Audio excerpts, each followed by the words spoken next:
I'm Emily, and I need to share my story. It all began when I was 16. My parents, David and Patricia, left me at a bus station on purpose. They thought it would teach me a lesson, see how resourceful I could be. But I never went back home. Instead, 20 years later, they found me again, not because they cared, but because they needed something. Money, help, power. When I said no, they didn't just try to guilt trip me, they turned everyone against me, spread lies, and tried to ruin everything I had built. The humid August air clung to me as I leaned against the taxi window, half asleep, with my earbuds blocking out the city noise. My parents were in the front, arguing about something I'd stopped caring about long ago. We had just visited my older sister Lisa at her university. The trip was typical. Lisa pretending everything was fine, Mom making snide remarks about how I should be more like her, and Dad barely acknowledging us unless he was giving orders. I was used to it. Just another day with my family, another test, another lesson. As the taxi slowed down, I opened my eyes. A rundown bus station sat off the main road, looking ancient and nearly deserted. Dad told the driver to pull into the parking lot near some old snack machines. "Go get me a soda," he said without even glancing at me. I pulled down my earbuds and blinked. "What?" Mom turned around, giving me that fake smile that never reached her eyes. "Get your father a drink, sweetie, and grab me a sparkling water." I sighed, opened the door, and stepped out. The heat hit me like a wall as I walked to the cracked asphalt. I didn't bother arguing. It never did any good. The snack machines were next to the bus station entrance, their faded stickers peeling from years in the sun. I pulled out a crumpled $10 bill from my wallet and bought their drinks. The machines struggled before dropping a lukewarm soda and a bottle of sparkling water. I turned around, expecting to see the taxi waiting. It wasn't there. The parking lot was empty. For a second, my mind couldn't process what I was seeing. Maybe they had moved? Then my phone buzzed. A text from Mom read, "Let's see how you managed to get home. Think of it as a problem-solving exercise." My stomach dropped. This wasn't an accident. This was deliberate. My fingers shook as I pressed the call button. Straight to voicemail. I tried again and again, each time hearing the same empty beep. I stood there, holding the soda so tightly the plastic creaked. My heart pounded in my ears, drowning out the distant sound of a bus horn. They weren't coming back. It should have shocked me, devastated me. But instead, a strange calmness came over me. This wasn't the first time they had done something like this. When I was 13, they locked me out in a thunderstorm because I forgot to bring in the mail. At 14, they made me walk miles home from school in the rain for missing the school van. This was just another lesson, another messed up way of showing me I wasn't important. I looked around the bus station. A few people were moving around, not noticing the 16-year-old girl standing there with only her wallet and a growing anger. I wasn't going to wait for them. I wasn't going to play their game. I checked my pocket, $90 saved from my summer job. Not much, but enough. The old lady behind the ticket window barely looked up as I approached. "Where's the closest train station?" I asked, my voice steady despite the turmoil inside. She pointed down the street. "About 3 miles that way." I nodded, already walking. My phone buzzed again. Another text from Mom. "Don't even think about calling your aunt. Your father insists you need to figure this out on your own." I blocked the number. Then I did the exact opposite of what they told me. The phone rang twice before a familiar voice answered. "Emily." I swallowed hard. "Aunt Laura, can you help me?" My voice was steady, but inside I was falling apart. "Emily." Aunt Laura's voice was sharp with worry. "Where are you?" I swallowed hard, gripping the phone so tightly my knuckles turned white. I was standing alone at a bus station, abandoned by the people who were supposed to love me. My heart pounded, but my voice came out surprisingly calm. "They left me, Aunt Laura. They just drove off." There was a pause, then a sharp intake of breath. "Stay right there, honey. I'm coming to get you." That was 20 years ago. Now I stood in my corner office at Apex Incorporated, my company, looking out over the Portland skyline. The city was alive, the streets below buzzing with activity, but in my office, it was just me and the past creeping back. My phone sat on my desk, the screen still lit with missed calls. 42 of them. I ignored the unknown numbers. My eyes fixed on the only one that mattered, Lisa, a name I hadn't seen in 2 decades. My stomach twisted as I pressed play on the first voicemail. Emily, please answer. Mom and Dad found you. They need your help. My grip on the phone tightened. That name, that tone. She still called me Emily like we were kids, like nothing had happened. I exhaled sharply and deleted the voicemail. The next one was just crying. By the third, she sounded desperate. Emily, please, you don't understand. They're in trouble. Just talk to me. I put the phone down before I could throw it against my desk. They had found me, and I knew exactly what it meant. I walked away from them 20 years ago with nothing but a bus ticket and a fierce need to survive. I worked 2 jobs, lived in a tiny apartment that always felt damp, and fought my way through college. Every part of Apex Incorporated had been built with the life they tried to destroy. Now, just when I was finally free, they wanted back in. I sat down, my hands trembling slightly as I ran them through my hair. My reflection in the window was calm, collected, but my mind was a mess. I knew this day would come. I just hadn't expected it to be now. I scrolled through my voicemails until I saw a name I hadn't heard in 20 years, David Thompson, my father. I hesitated for a second before pressing play. The moment his voice filled the room, something inside me went cold. You think you're too good for us now? His voice was slurred, thick with bitterness and alcohol. We made you, Emily. Everything you have is because of us. I clenched my jaw as he went on and on. You think you can just forget about us after everything we did for you? He scoffed. Well, guess what? Life doesn't work that way. You owe us. The voicemail cut off abruptly. A second later, a text popped up. Your father is very disappointed in you, Emily. We need to talk. Call us. I stared at the message, my chest tight. Disappointed? They abandoned me at a bus station, disappeared from my life, and now I had disappointed them? The anger was burning hot. They hadn't changed, not one bit. I leaned back in my chair, my fingers tightening around my phone as I swallowed the lump in my throat. The part of me that was still 16, standing alone at that bus station, wanted to scream. But I wasn't 16 anymore. I wasn't lost. I wasn't alone. And I wasn't going to run this time. I opened my messages and typed out a reply to Lisa, tomorrow, cafe on Oak Street, 7 a.m. Come alone or don't bother. I hit send, then put my phone down and looked back out at the city. Tomorrow morning, I would see my sister for the first time in 20 years. And this time I wasn't scared. I was already at the cafe when Lisa walked in, her eyes darting around nervously. She looked almost the same high cheekbones, same tense shoulders. But the years had added something new, a slight droop to her shoulders, lines around her mouth.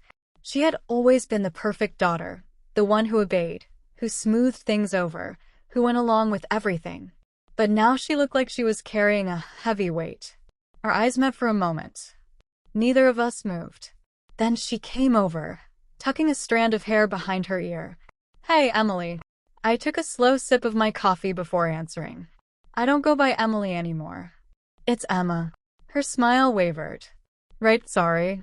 She slid into the booth across from me, her fingers playing with the plastic-covered menu. It's been a while, she said. I didn't answer. I just watched her, waiting for the real reason she was here. She sighed, putting the menu down. You look good. I raised an eyebrow. And you look stressed. Lisa gave a small laugh, but it didn't reach her eyes. Yeah, well, this is complicated. No, Lisa, it's actually pretty simple. I leaned forward. You want something? Just ask. Her lips pressed together, then she exhaled. Mom and Dad, they're having a hard time. There it was. She didn't wait for me to reply. The words rushed out, practiced and rehearsed. Dad lost a lot of money on bets. Mom has a lot of credit card debt. They're really struggling, Emma. They might lose the house. I clenched my jaw, looking at her. They need help, she continued. They need you. I took a slow, deliberate breath. I don't owe them anything, Lisa. Lisa flinched. I'm not asking you to forgive them. She swallowed. I just want you to listen. My fingers tightened around my coffee cup. The nerve of it. Listen?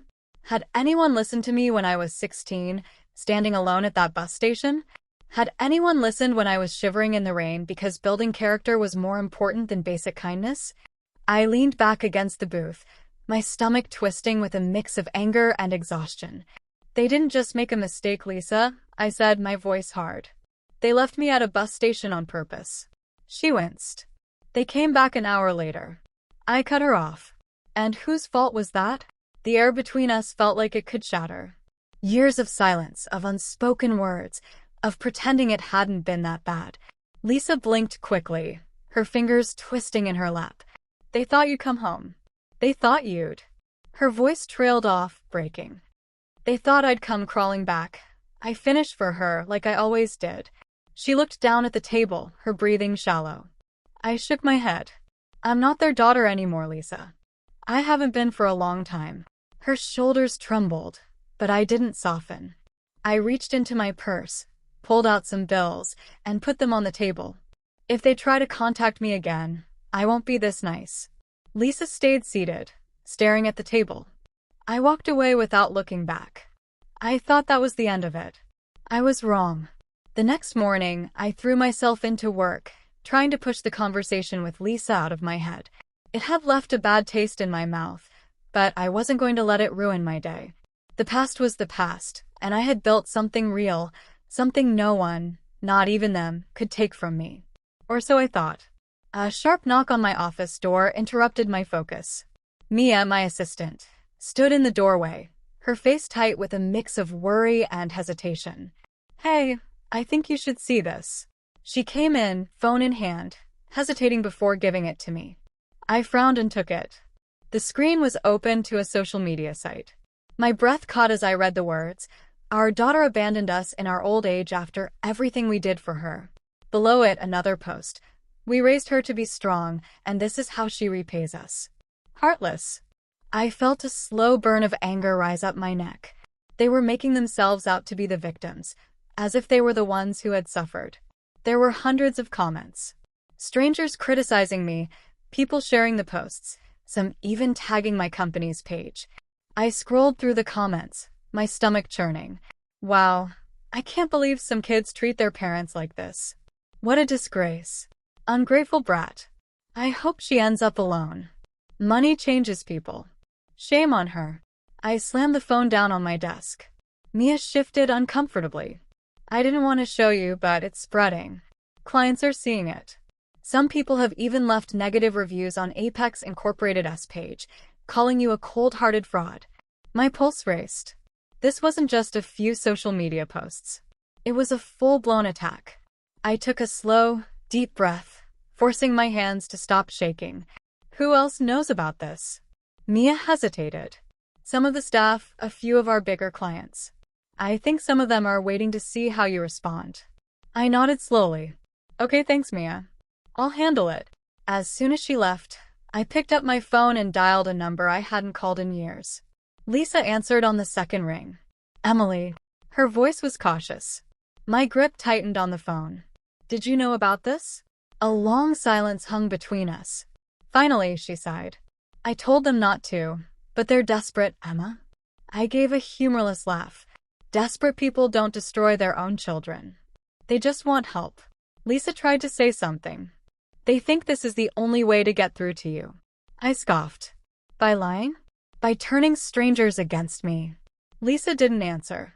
I shook my head, even though she couldn't see me. I should have known better than to think they'd change. I hung up before she could say anything else. A text came through right after. You ungrateful brat. Take that post down. I stared at the words on the screen, a slow, dangerous calm settling over me. Then I opened my own social media account and started typing. Some people rewrite history to avoid responsibility. I won't let them. I hit post and tossed my phone onto my desk. They wanted a fight? Fine. Let them have one. I thought a few social media posts were bad enough. Then they showed up at my office. It had been a long week of damage control, keeping an eye on our company's social media, reassuring clients that my personal life had nothing to do with our work, and ignoring the countless messages from distant relatives who suddenly had opinions about a story they knew nothing about. I was running on very little sleep, fueled by coffee and pure stubbornness when the intercom on my desk buzzed. Emma? Mia's voice sounded hesitant. There's an older couple here insisting they need to see you. I froze. The coffee in my hand suddenly tasted bitter. Did they give their names? I asked, even though I already knew. Mia sighed. They said they're your parents. I exhaled sharply, forcing my face into a neutral expression. Tell them I'm in a meeting. A pause. Then they're making a scene. Of course they were.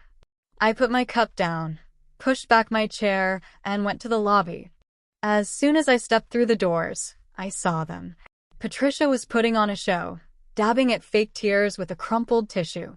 David stood next to her, arms crossed, his eyes scanning the room like he was looking for trouble. The moment she saw me, Patricia's face crumpled. My baby, she wailed loud enough for everyone to hear. You won't even talk to your own mother. I stopped walking, my jaw tight. Around us, employees whispered. A few took out their phones, recording as if it was some reality TV show happening live. I swallowed the anger rising in my throat. David's face twisted into a sneer. You've become one of those people, huh? The kind who forgets where they came from. I didn't flinch. Leave now. Patricia let out a choked sob, clutching her chest like she was about to collapse. I gave birth to you, Emma. I raised you. And now you treat us like we're nothing. I clenched my fists. You are nothing to me. A collective gasp went through the lobby. For a moment, there was silence. Then David's face turned red.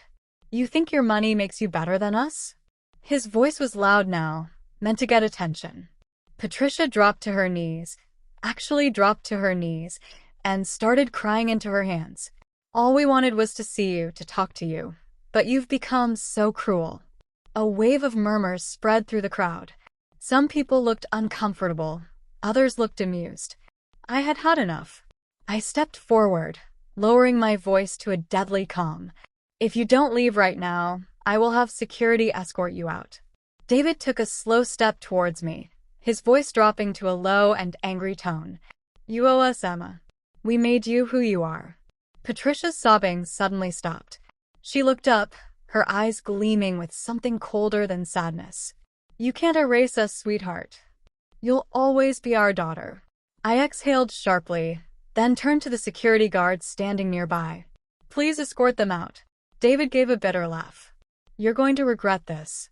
Patricia stood up, smoothing her dress like nothing had happened. Poor thing, she murmured, just loud enough for those nearby to hear. Too much money, not enough heart. I watched as security led them out, their voices echoing through the glass doors. I should have known they weren't finished. This was just the start. The next day, I got a letter from a lawyer. Mia put the thick envelope on my desk, her eyebrows furrowed. This came by courier. It's from a law firm.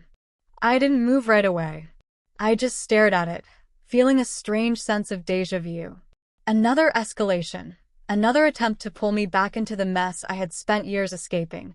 Slowly, I picked it up, tearing the top open. As soon as my eyes scanned the first few lines, my heart started racing. My parents were filing a legal claim against me based on laws about family responsibility.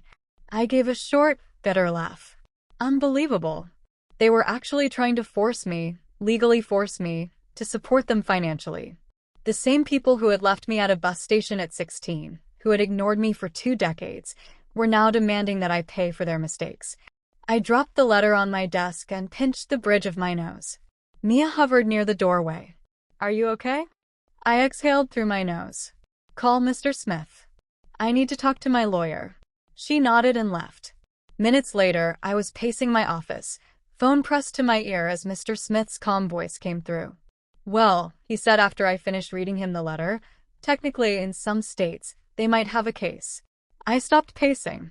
You're telling me they can abandon me as a kid, but now I owe them money? He sighed.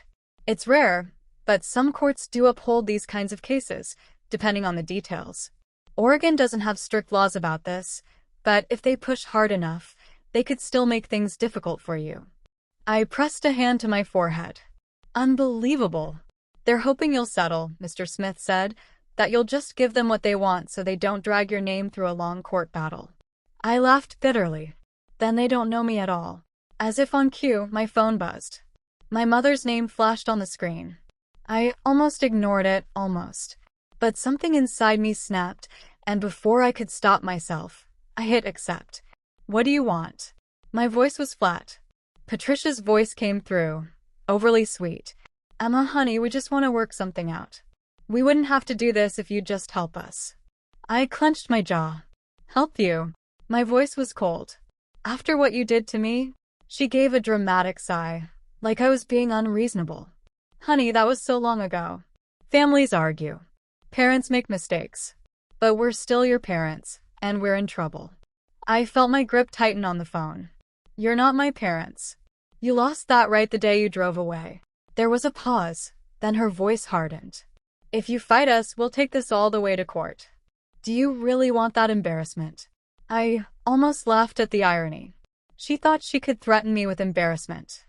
I felt my anger turn into something sharp, something unbreakable. Try me, I said, my voice steady. Then I hung up. I stood there for a long moment, my heartbeat steady, not from fear, but from anger. They thought they could break me. They had no idea who they were dealing with. Then they went after my business. I should have expected it. After the lawsuit, after the social media spectacle, after every desperate attempt to claw their way back into my life, of course, they wouldn't stop there. But knowing something is coming doesn't make it hurt any less when it finally arrives. I was at my desk, looking through paperwork, when Mia knocked and peeked in, her expression worried. You might want to check your email, she said carefully. I raised an eyebrow but picked up my phone. The moment I saw the subject line, my stomach twisted. Concerns regarding your conduct. I clicked the email open. Emma, I hope this isn't true, but I wanted to bring it to your attention. We've received several anonymous messages claiming you have a history of financial misconduct, particularly in your dealings with your family. They allege you stole money, neglected your responsibilities, and have a history of dishonesty. We value our professional relationship, but given the nature of these claims, we need some clarification. The sender was one of our biggest investors. I scrolled further down, my heart pounding. Attached were screenshots of emails from fake accounts, all saying the same thing, that I had stolen money from my own parents, that I had built my company on their sacrifices, that I was nothing but a liar, a fraud. I exhaled sharply and tossed my phone onto my desk, my hands clenching into fists. Mia hovered near the door. What's happening? I forced myself to take a slow breath. They're trying to destroy me. Her brow furrowed. Who? I grabbed my phone and started dialing. Who do you think? 15 minutes later, I was on the phone with one of my business partners. He hesitated before speaking.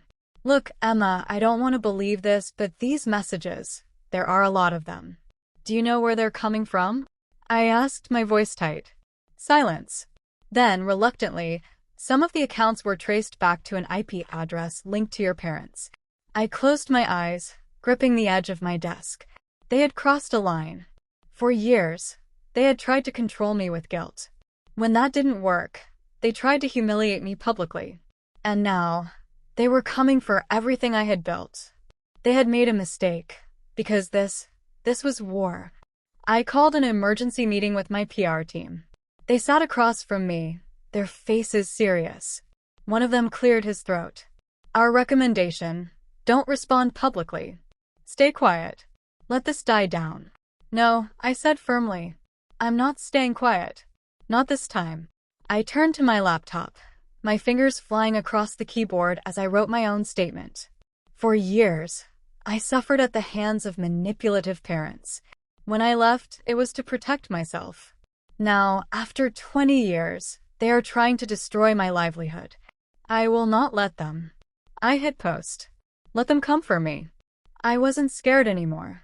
Hours later, my phone buzzed with a text. It was from David. You ungrateful brat. You just made the biggest mistake of your life. I stared at the screen for a long time before typing a final message. If you continue this, I will take legal action. This is your last chance.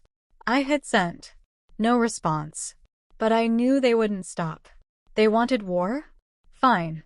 I'd give them one. The next day, I received a court summons.